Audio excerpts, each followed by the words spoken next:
Hey, what's going on, you guys? So we're going to go over the power clean. I'm going to show you with the dumbbell and then go over it with the kettlebell. Pretty similar, all right? Now the power clean with the dumbbell. All right, a couple things are happening. I'll start with just a quick demonstration. So power means we're going to start from the floor. All right, I'm going to drive through the heels, start with the stand, clean it up, okay? So a few reps to start just so you can see how the movement's done. All right, now it looks like you're curling it up. All right, you're not doing a curl at all. Okay, really what we're doing is using the legs to pop the weight up, and then we're getting underneath. Okay, so again, we're using the legs, pop the weight up, and get right back beneath it. So starting from our deadlift position. All right, I'm going to touch that one end of the bell to the floor.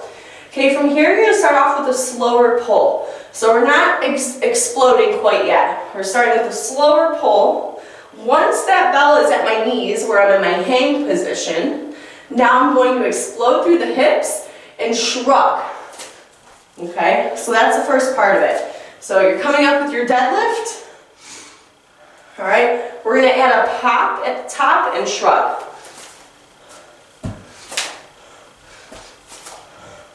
Okay, so that shrug is super important because even though we're using the legs to get up, we're using all the legs to drive, then we're pulling just a little bit with the upper body, and then we sink underneath it. So, again, starting with that deadlift, popping up into a shrug. Okay, now from here is where we're going to change direction. So we're going to pop it up, we're going to extend the hips, shrug the shoulder, so I'm fully extended. At this point, that bell wants to continue to come up, and from here, all I'm going to do is drop my hips and my elbow beneath the dumbbell, okay? So, deadlift position, start with a pull, explode, shrug, and get underneath the bell. Start with my pull, explode, shrug, and get underneath the bell. All right, again, we are not doing a strict curl. So if you find yourself using a lot of arm, a lot of shoulder, okay, you know that you're doing it wrong. So practice this deadlift motion a few times and maybe even come off your toes to get that explosive drive, okay? So as we transition, it's weights in the heels. We're starting with our pull. At this point, I'm exploding through the hips, coming onto my toes and shrugging up. See how that shoulder is shrugged? Okay, and then from here, get underneath that bell.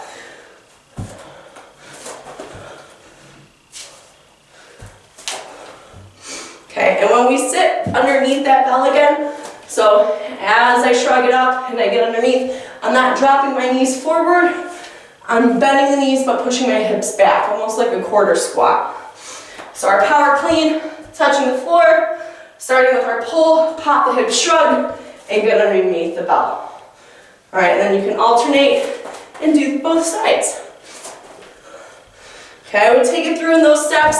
First with your deadlift, then with your deadlift and shrug, with that aggressive hip hop, and then you can come all the way up, getting underneath that bell. So the clean is very advanced and challenging because we're starting in our loaded position, we're standing, and then we're getting back down. We're changing directions quickly within one movement, a short amount of time. All right, so that's our dumbbell clean, power clean. Now we also have a hang clean, which means we're just going to start with that weight at the knees. So I'm still pushing my hips back, hinging from the waist, all right? So I'm in that deadlift start. Okay, I'm at my hang position now, and same thing. Shrug, pop, and get underneath the bell. Okay, so same exact thing, just starting at those knees. Now, when we do this with a kettlebell, there's a couple ways to do this. Actually, before I even get there, we're going to go over the two-handed clean with the dumbbell. All right, so all the same movements. It's a little bit easier, I find, to learn first with the double-handed, but everybody's a little bit different. We tend to curl a little bit more this way. Okay, again, we don't want to curl. So starting from that floor. If you're doing two-hand, most people don't have the mobility to actually start from the floor. I recommend starting mid-shin. All right, from here, you're going to start with that strong pull. You're going to explode the hips, shrug. At this point, see how my elbows are flaring? So I'm going to shrug and pull a little bit. Shrug and pull a little bit. This is our second step. And now I'm violently going to shrug, pull, and then shoot my hips back and elbows underneath. All right, so starting at the bottom for our power clean. Start with the pull, blast the hips and shrug, and then shoot underneath that bell again. Okay, notice it's effortless or pretty close to effortless through the arms. They're just guiding the weight. My hips and my traps and shoulders are doing all the pulling. Okay, and if I'm doing my hang clean, same thing, just starting from the knees. So the hang clean is easier to learn first because you're taking out that initial pull where we want to be explosive here. So this is a pull, this is the explode, this is the pull, and then the drop. Okay, so lots of steps, lots of stuff going on. Now, with the kettlebell, okay, we have a double-handed clean that we can do. So, I'll show the single side, which is going to be a lot more complicated. All right, this way is pretty easy. You basically just have to trust yourself to catch that kettlebell. So what we're going to start off with is that deadlift position. Okay, so my hips are back, my back is flat. From here, I'm going to start with that pull. And I'm going to aggressively pull the bell up and switch grip at the top. Okay, so I'm pulling, exploding, and then dropping underneath. It's a little different with the kettlebell. You almost have to commit straight from the floor just because you're doing that switch grip. So from here, starting with my pull, blasting through the hips, and getting underneath the bell again.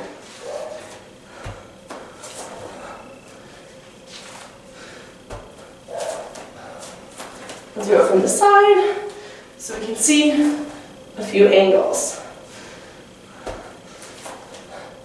Okay, so this is a nice easy way to learn it is with two hands on a kettlebell. Make sure you're learning it with a proper weight too. It shouldn't be the lightest weight you have, probably not something that you can curl very easily because otherwise you will curl it. Something a little heavier, but not so heavy that you're going to hurt yourself learning these movements. Now, that was with the two hands. The single hand kettlebell clean. It's going to be very similar as a single hand dumbbell clean. All right, the only thing with the kettlebell is people like to flip it over the wrist, okay? And you can do a lot of damage there. And once you get over 15 pounds, you'll probably break your wrist. So we want to avoid that big flip on the kettlebell. What we really want to do is when we're pulling it up, okay, so we're starting from the floor, we're pulling it up, we're doing our shrug and our pull, and then we're going to shoot the hand through.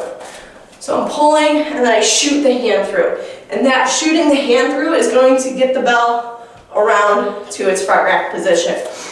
So I'll show you from the front here.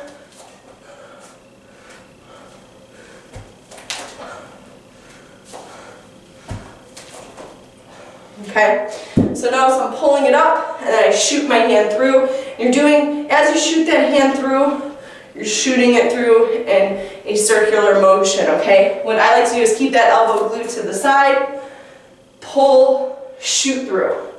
Okay, so pull, elbow tight, shoot through, all right?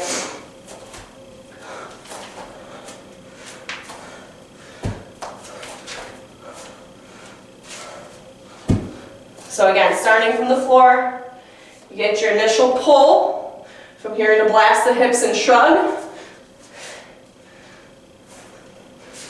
And then you're going to finish with that hand shoot through. Okay. So that's our single kettlebell clean. All right, so we have two-handed dumbbell, two-handed single bell, two-handed kettlebell, and then single hand for both. All right, so take your time learning these movements. I added this to the library because I wanted you to be able to slowly learn these movements, not just try to wing it within the workout. So that way you can slowly start to build up your level, all right, of what you can do with these weights. Okay, because the more stuff you can do, the more fun you can have, especially at home when we have limited equipment and only so many things we can do. All right, but thanks for watching, guys. I'll see you next time.